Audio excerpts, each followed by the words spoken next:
Ayat hari ini adalah Mazmur 31, ayat 7 sampai 15. Mari kita baca bersama. Engkau benci kepada orang-orang yang memuja berhala yang sia-sia, tetapi aku percaya kepada Tuhan. Aku akan bersorak-sorak dan bersukacita karena kasih setiamu.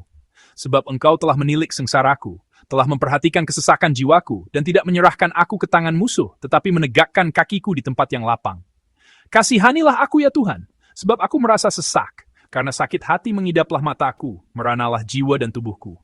Sebab hidupku habis dalam duka dan tahun-tahun umurku dalam keluh kesah. Kekuatanku merosot karena sengsaraku, dan tulang-tulangku menjadi lemah. Di hadapan semua lawanku aku tercela, menakutkan bagi tetangga-tetanggaku, dan menjadi kekejutan bagi kenalan-kenalanku. Mereka yang melihat aku di jalan lari daripadaku. Aku telah hilang dari ingatan seperti orang mati, telah menjadi seperti barang yang pecah, sebab aku mendengar banyak orang berbisik-bisik, ada kegentaran dari segala pihak. Mereka bersama-sama bermufakat mencelakakan aku, mereka bermaksud mencabut nyawaku. Tetapi aku, kepadamu aku percaya, ya Tuhan. Aku berkata, Engkaulah Allahku. Amin. Mari kita berbagi firman dengan judul, Tuhan adalah Allahku menentukan arah. Sebelumnya dalam khotbah, saya pernah mengatakan ada dua jenis orang. Sekelompok orang hidup dengan melihat jam. Mereka ingin mencapai tujuan secepat mungkin. Dan mereka menjadikan tujuan hidup mereka untuk pergi selangkah lebih cepat, bahkan 1 jam lebih cepat dari orang lain. Saya katakan bahwa orang-orang ini menganggap penting untuk mencapai tujuan secepat mungkin. Namun ada jenis orang yang sangat berbeda. Orang itu hidup dengan melihat kompas. Orang ini lebih menghargai arah daripada kecepatan. Daripada berpikir tentang apakah saya pergi dengan cepat, apakah saya pergi lebih dulu dari orang lain, mereka lebih menghargai arah. Apakah saya pergi ke arah yang benar hari ini? Dan sambil melihat kembali jalan yang telah saya lalui, apakah saya telah berjalan ke arah yang benar? Dalam hidup, meskipun tampaknya kecepatan itu penting, sebenarnya tidak. Saya sering melihat banyak orang yang cepat sukses dan cepat naik jabatan, tetapi akhirnya tidak baik. Dulu ada anak yang dijuluki anak jenius, dan mendapat banyak perhatian dari media. Dia sangat jenius, sehingga dia masuk universitas pada usia masuk sekolah dasar. Bagaimana kehidupannya sekarang setelah dia dewasa? Apakah dia sudah menjadi peneliti kelas dunia, doktor yang terkenal, profesor yang terkenal, orang yang terkenal? Tidak. Dia bahkan nyaris tidak lulus dari program sarjana selama beberapa tahun. Dan setelah itu, karena berbagai tuduhan seperti plagiarisme, dia tidak dapat melewati proses selanjutnya dan masih berhenti sampai sekarang. Pergi dengan cepat bukanlah masalah yang terlalu penting dalam hidup yang panjang. Jika Anda hanya memikirkan kecepatan dan pergi ke arah yang salah, Anda tidak hanya akan melambat, tetapi bahkan seringkali tidak akan pernah mencapai tujuan Anda. Bacaan kita hari ini adalah nyanyian seorang pendoa yang hatinya teguh. Dunia ini seringkali membuat sulit untuk memantapkan hati. Seringkali ada kasus di mana hati yang teguh pun menjadi goyah, dan hati yang teguh pun menjadi bingung. Pendoa dalam Mazmur hari ini menolak semua godaan ini dalam doa dan maju sambil berdoa. Saya akan menentukan arah. Saya akan menentukan arah sepenuhnya. Mari kita baca bersama Mazmur 31, ayat 7. Engkau benci kepada orang-orang yang memuja berhala yang sia-sia, tetapi aku percaya kepada Tuhan. Amin. Pendoa telah menentukan arah hidupnya seperti ini. Dia memutuskan untuk membenci orang-orang yang memuja berhala yang sia-sia. Bukan mengaguminya, bukan iri pada orang yang pergi dengan cepat seperti orang-orang duniawi, tetapi memutuskan untuk membencinya. Dan pendoa memutuskan untuk hanya mengandalkan Tuhan. Dan dia memutuskan untuk hidup seperti ini dengan menentukan arah hidupnya seperti ini. Apakah tidak ada kesulitan atau masalah ketika arah ditentukan seperti ini? Tidak juga. Sebaliknya, pada saat Anda memutuskan untuk pergi ke jalan yang benar, banyak godaan muncul dan banyak musuh muncul. Orang-orang mungkin berkata, apakah hanya kamu yang benar? Apakah hanya kamu yang bersih? Dan dunia tidak membiarkan orang-orang Tuhan begitu saja. Terkadang segala macam ejekan dan tuduhan tanpa dasar diarahkan kepada mereka. Karena mereka menolak untuk menjadi bagian dari dunia yang tidak adil dan memutuskan untuk hidup sebaliknya. Yesus juga berkata kepada murid-muridnya dalam perkataan malam terakhirnya. Saya akan membacakan Yohanes 19 ayat 16-19. Jikalau dunia membenci kamu, ingatlah bahwa ia telah lebih dahulu membenci aku daripada kamu.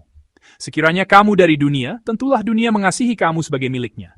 Tetapi karena kamu bukan dari dunia, melainkan aku telah memilih kamu dari dunia, sebab itulah dunia membenci kamu. Amin. Kita bukan milik dunia ini. Kita milik Tuhan. Jadi dunia membenci kita. Pendoa juga mengalami penderitaan yang sangat berat karena berdiri di pihak Tuhan, di pihak kebenaran. Dalam Mazmur 101 ayat 10, dia mengakui bahwa dia berada dalam kesakitan. Dan dia mengatakan bahwa mata, jiwa, dan tubuhnya merana karena kekhawatirannya. Meskipun mata, jiwa, dan tubuhnya merana, dia mengakui bahwa arahnya tidak goyah. Dalam Mazmur 31 ayat 12, dia mengakui bahwa dia dicela karena semua musuhnya, dan dia mengalami hal yang lebih buruk dari tetangga-tetangganya. Di sini, kata dicela memiliki arti ejekan, cemoohan, penghinaan. Jadi dia berbicara tentang situasi pendoa yang diejek karena percaya kepada Tuhan, dan dicemooh dan dihina karena menentukan arah menuju Tuhan. Karena hal ini, jiwa dan tubuh pendoa menjadi layu, dan pendoa mengenang masa lalu ketika teman-temannya terkejut melihat penampilannya yang layu ini, dan bahkan orang-orang yang bertemu dengannya di jalan melarikan diri. Dalam Mazmur 31 ayat 11, bagaimana pendoa menggambarkan keadaannya dan berdoa. Dia mengatakan bahwa keadaannya seperti barang yang pecah, dan dia meratapi bahwa tidak ada yang memperhatikannya, dan dia sekarang menjadi keberadaan yang terlupakan. Hidup dengan menentukan arah, hidup dengan menjaga iman kepada Tuhan, bukanlah hal yang mudah. Ada orang yang mencela, dan ada musuh yang muncul. Dan dia mengalami kerusakan rohani dan jasmani yang parah karena musuh-musuh itu. Seperti pendoa dalam Mazmur hari ini, dia mengalami luka yang serius, luka di tubuh dan pikirannya. Lalu, bagaimana kita harus bereaksi? Biasanya, ketika krisis seperti ini muncul, orang-orang mungkin mencoba untuk mengubah arah. Mereka mungkin mencari arah lain dan mencoba mencari jalan yang mudah. Tetapi pendoa dalam Mazmur hari ini tidak melakukan itu. Mari kita baca bersama Mazmur 31 ayat 15.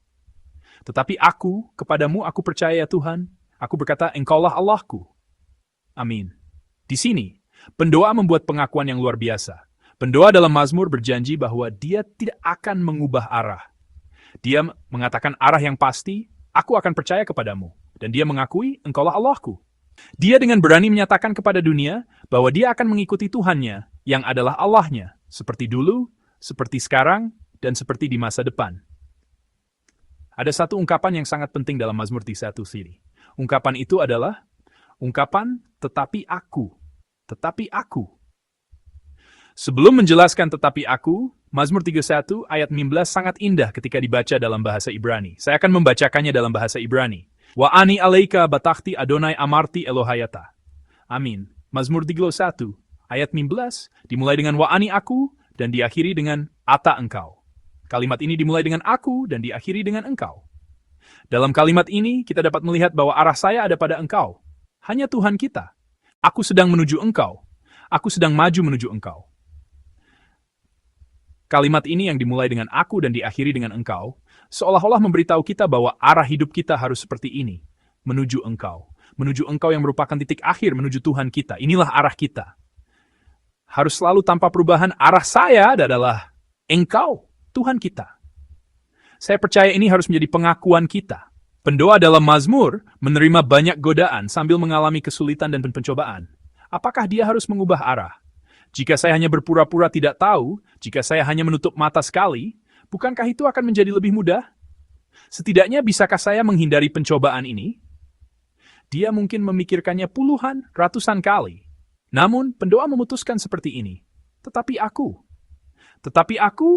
tidak akan menghindari kekhawatiran, tetapi aku hanya akan berlindung kepada Tuhan. Tetapi aku tidak akan bergantung pada manusia. Tetapi aku hanya akan bergantung pada Tuhan. Tetapi aku akan mengikuti Engkau, yang adalah Allahku. Keputusan pendoa dalam Mazmur adalah ini. Saya memberkati dalam nama Tuhan, agar keputusan ini menjadi keputusan kita pagi ini. Saudara dan saudari yang terkasih, wa'ani, tetapi aku, mari kita hidup hari ini dengan mengingat satu kata ini. Daripada hanya mengikuti jalan yang dilalui orang, bahkan jika semua orang pergi ke sisi yang berlawanan dari Tuhan, mari kita hidup dengan memutuskan, tetapi aku akan berjalan menuju Tuhan. Aku akan mengikuti Tuhan. Bahkan jika orang menyakiti kita dan melukai kita dengan iri hati dan kecemburuan, sehingga saya menjadi keberadaan yang terlupakan seperti wadah yang pecah, mari kita hidup sambil berjanji, tetapi aku akan bergantung pada Tuhan. Mari kita jadikan tetapi aku ini sebagai arah hidup kita. Dan mari kita hidup juga. Mari kita tidak berkompromi dengan dunia, dengan iman. Tetapi aku ini. Daripada pergi dengan cepat, mari kita jadikan jalan yang benar, yang menyenangkan Tuhan, sebagai tujuan hidup kita, sebagai arah hidup kita. Dan bahkan jika jalan itu adalah jalan yang sulit dan berat, bahkan jika tidak ada kekayaan dan kemuliaan di dunia dan tidak ada pujian dari orang-orang di dunia, tetapi aku hanya akan mengikuti Tuhan.